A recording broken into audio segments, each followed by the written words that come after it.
سر عند الله بينك أنت وبين الله؟ هل لك صدقات تخفى لا يعلمها إلا الله؟ هل لك سر عند الله بينك أنت وبين الله؟ هل لك صدقات تخفى لا يعلمها إلا الله؟ قصص لا تكشف إلا بكتابك حين ترى بينك أنت وبين الله. هل لك صدقات تخفى لا يعلمها إلا الله؟ قصص لا تكشف إلا بكتابك حين ترى الله. ما أحراك بهذا نزل عليك الكتاب قدرك عند الله لما بين يديه وأنزل التوراة والإنجيل من قبل هدى للناس وأنزل الفرقان. إن الذين كفروا بآيات الله لهم عذاب شديد والله عزيز ذو انتقام. إن الله لا يخفى عليه شيء في الأرض ولا في السماء. السلام عليكم ورحمة الله وبركاته. walaalaha qaaliga ah ee ku taxan barteena YouTube-ka ee waayasheeg, waxa aynu sii anbaqaadi doonaa taxanaheennii aynu ugu magac darnay Baybalka maxaa ka run ah. waxaynu ka sii anbaqaadi doonaa sidii ay u luntay luuqadii ay ku hadli jireen Ciise Masiix calayhi salaam. haddaba waxaa muhiim ah in aynu ogaano in luuqadii asalka ahayd ee kitaabka Injiilku uu ku soo degay ay dabar go'day. hadda kitaabka Quraanka ee muslimiinta waxaa aasaas u ah luuqadda Carabiga, taasoo si wanaagsan u kaydisay hadalladii Ilaahay. waxaana waqti xaadirkan la helayaa hadalladii Ilaahay u sheegay Nebi Maxamed sallallahu alayhi wasallam. Ciise Masiix iyo xertiisii waxay ku hadli jireen luuqadda Aramayga, waxaana taas laga dhex arki karaa kitaabka Baybalka, kaasoo ay ku dhex jiraan dhowr jumladood oo Aramayg ah. sida aqoon-yahano badan ogsoon yihiin, Ciise Masiix wuxuu lahaa kitaab isaga u gaara. kitaabkaas waxaa lagu magacaabi jiray Injiil, waxaana laga garan karaa hadallada wadaadka Bawlas, kaasoo ka mid ah qorayaasha Kiristaanka kuwoodii ugu horreeyey. Bawlas wuxuu qoraa, sidii aanu markii hore nidhi waxaan haatanna leeyahay, haddii nin idinku wacdiyo Injiil kale oo aan ahayn kii aad aqbasheen, ha inkaarnaado. Galaatiya aayad 9. sidoo kale wuxuu qoraa, waayo haddii mid yimaado oo idinku wacdiyo ciise kale oo ah ku aanan ku wacdiyin, ama haddii aad heshaan ruux ka duwan kii aad hesheen, ama injiil ka duwan kii aad aqbasheen, si wanaagsan ayaad ugu dulqaadataan. aayadda 1 ilaa 4. sida hadallada kale laga arki karo, Bawlas wuxuu ka hadlayaa kitaabka Injiil jiray xilligiisii, waxaana xusid mudan in Bawlas hadalka kale qoray ka hor inta aan la qorin injiilada maanta ku jira kitaabka Baybalka ee Matayos, Markos, Luukos iyo Yooxana. 4 injiil ma aysan jirin xilligii uu Bawlas qorayay hadalka kore. marka hadalkaas waxaynu ku arki karnaa in Ciise Masiix lahaa injiil isaga u gaara, balse markii diinta Kiristaanku ay ku fiday dadyowgii kale ee aan Yuhuudda ahayn sida Giriigga iyo Roomaanka, waxa injiilkaas hore loo tarjumay buugta sida Matayos, Markos, Luukos iyo Yooxana, oo mid kasta lagu sheego in uu yahay injiilkii Ciise Masiix, sababtoo ah buug kasta gaarkiisii buu noloshii Ciise Masiix uga hadlaa. taasi waa sababta buugtaas mid kasta loogu sheego inuu injiil yahay. sidaas awgeed injiilada Kiristaanka ay maanta hayaan waa 4. injiilkii hore ee asalka ahaa ee Ciise Masiix maanta lama hayo. injiilkaasina waa uu lumay. waxaa jira in wadaadada kiristaanku sheegaan in Baybalka lagu magacaabo Peshitte ee ku qoran luuqadda Syriac uu si wanaagsan u kaydiyo luuqadii asalka ahayd ee Ciise Masiix, maadaama luuqadda Aramaic iyo Syriac ay isku dhow yihiin wax badanna isaga mid yihiin.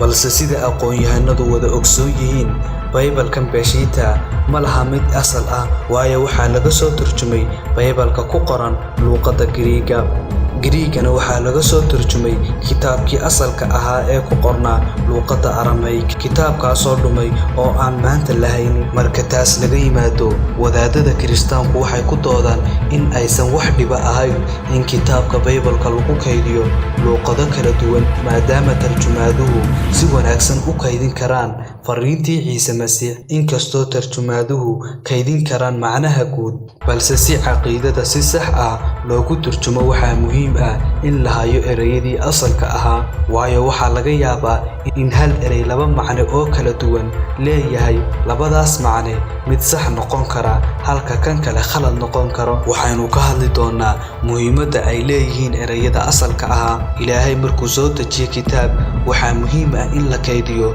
ereyada uu Ilaahay ku hadlay si macnahooda dhabta ah loo fahmo. in ereyadu muhiim yihiin waxaa laga arki karaa tusaalayaasha soo socda. tusaale, aqoon-yahanada qaarkood ayaa ku dooda in wiilnimada Ciise Masiix loo tiiriyo ay ka mid tahay khalad ay keentay tarjumaadda Giriigu. aqoon-yahanadaas oo baaritaan ku sameeya qoraalada qadiimka ah ee kitaabka Baybalka waxay sheegaan in Ciise Masiix markiisii hore loogu yeeri jiray addoonkii Ilaahay, balse addoonkii Ilaahay marka loo tarjumo luuqadda Giriigga waxay noqotaa ereyga Bais, kaasoo leh laba macno: addoonkii Ilaahay iyo wiilkii Ilaahay. dadkii hore ee Giriigga oo mushrikiin ahaa oo aan aqoon badan u lahayn in qof noqon karo addoonkii Ilaahay, sidoo kalena cay u arkayay addoonnimada, waxay si fudud u qaateen macnaha kale ee ereyga ee ah wiilkii Ilaahay. runtiina arrinkan waxaa laga dareemi karaa kitaabka Baybalka dhexdiisa iyo qoraalada wadaadka Bawlos ee kitaabka Baybalka. Bawlos waa wadaadkii loo diray dadkii Giriigga si uu diinta Kiristaanka u gaarsiiyo. wadaadkan Bawlos oo mar dadka dhaadhicinayay in ay ku biiraan diinta Kiristaanka ayaa qoray: saasaadan mar dambe addoon u ahayn, addoonnimadii waad ka baxdeen, laakiinse waxaad tahay wiilkiisii. haddaad wiilkiisii tahay, waxaadna tahay mid dhaxal leh xagga Ilaah. Galaatiya suuradda 4 aayadda 7. halkan Bawlos wuxuu dadka u sheegayaa in xilligii addoonnimada laga baxay oo la galay xilligii dadku noqon lahaayeen carruurtii Ilaahay. waana sababta Kiristaanku u dhaheen waxaanu nahay carruurtii Ilaahay. midda kale, kitaabka Baybalka dhexdiisa waxaa si fudud looga arki karaa inuu isku khaldo qaabka loo tarjumo ereyga Baig. mar wuxuu u tarjumaa addoonkii Ilaahay halka uu mar kale u tarjumo wiilkii Ilaahay. sababtaa awgeed, aqoon-yahanada qaar baa aaminsan in ay macquul tahay in wiilnimada Ciise Masiix ka timid sida kore, kana timid isdhexyaac ku dhex dhacay tarjumaadda Giriigga. maanta haddaynu hayn lahayn kitaabkii Injiilka ee ku qornaa luuqadda asalka ahayd, wax kasta way kala caddaan lahaayeen, balse sida aan kor ku soo sheegnay, kitaabkaasi wuu dhumay. waxa aynu maanta hayno waa tarjumaado. doodaha ku saabsan in Ciise Masiix wiilkii Ilaahay iyo in kale waxaynu kaga hadli doonaa muuqaalada inoo soo socda. tusaalaha kore, waxaynu ka arki karaynaa sida ay muhiim u yihiin ereyada asalka ahaa si macnahooda saxda ah loo fahmo. hoos waxaan kugu tusinayaa tusaalaha kale.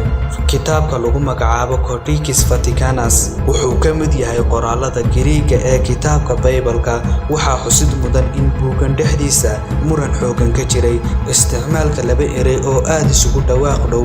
markaad kitaabkan akhriso oo aad gaarto buugga Cibraaniyadda siiba aayadda 1 ilaa 3, waxaad arkaysaa in muran ka jiray labada erey Firon iyo Faniron.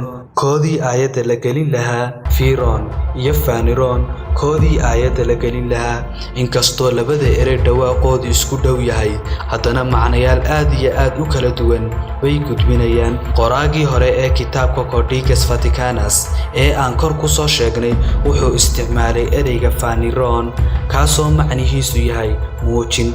Ereygan marka la isticmaalo aayaddu waxay noqotaa in Ciise wax walba ku muujiyo, sheego awoodda ereygiisa. aayadduna sidan bay u qormataa oo wax walba wuxuu ku muujiyaa ereyga xooggiisa.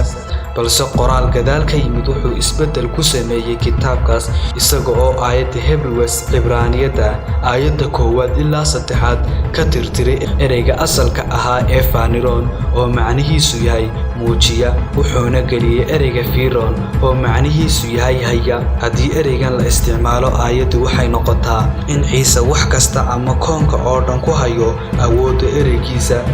aayadduna waxay u qormataa oo wax walba wuxuu ku hayaa ereyga xooggiisa. labada erey aad bay u kala duwan yihiin, ku hayaa iyo ku muujiya isku midna ma aha. mid wuxuu ku tusinayaa in Ciise aftahan yahay sida nebiyadii hore, wax kasta awoodda ereygiisa buu ku muujiyaa, halka midka kalena ku tusinaya in Ciise yahay Ilaah, koomka oo dhan wuxuu ku hayaa awoodda ereygiisa.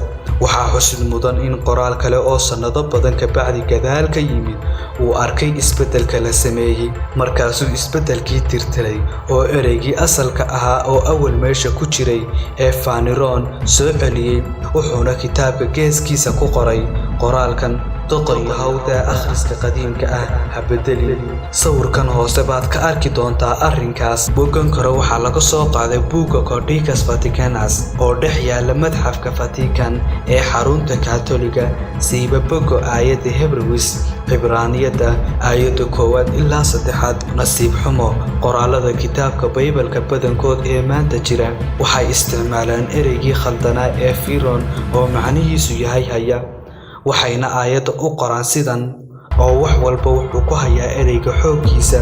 Cibraaniyada aayadda 1 ilaa 3 iyagoo u isticmaala si ay caddayn ugu noqoto ilaahnimada lagu sheego Ciise Masiix. balse sida aynu soo sheegnay ereygaasi waa kii khaldanaa, inkastoo aynu soo tilmaamnay 2 tusaale bes. balse kitaabka Baybalka markaad baaritaan ku samayso waxaad arkaysaa in ereyo badan macnayaashoodu ay khaladay tarjumaadu.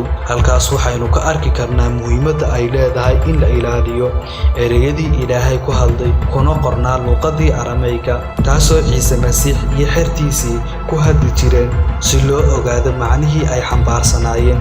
laakiin kitaabkii asalka ahaa ee luuqadda Arameyga ku qornaa wuu dhumay. waxa aynu maanta haynaa waa tarjumaada sida buugta Matayos, Markos, Luukos iyo Yohanna oo markoodii hore lagu qoray luuqadda Giriigga, dabadeedna loogu sii tarjumay luuqadda Laatiinka, Syriac iyo Coptic, kuwaasoo ah luuqadihii qadiimka ahaa ka hor inta aysan soo bixin luuqadda casriga ah sida Ingiriiska, Faransiiska, Isbaanishka. marka laga yimaado in ayna hayn kitaabkii asalka ahaa ee ku qornaa luuqadda Arameyga, haddana waxaa xusid mudan in Kiristaanku ay waraaqaha wadaadadoodu qoreen ka dhigtaan in ay qayb ka yihiin hadalkii Ilaahay, iyagoo hal meel isugu geeyey injiilada iyo qoraalada wadaadadooda sida kuwa Bawlos, waxayna ku sheegaan inay dhammaan yihiin hadalkii Ilaahay. tani waxay aad iyo aad u adkaynaysaa in la ogaado waxa hadalkii Ilaahay ahaa. لا يعلمها إلا الله قصص لا تكشف إلا بكتاب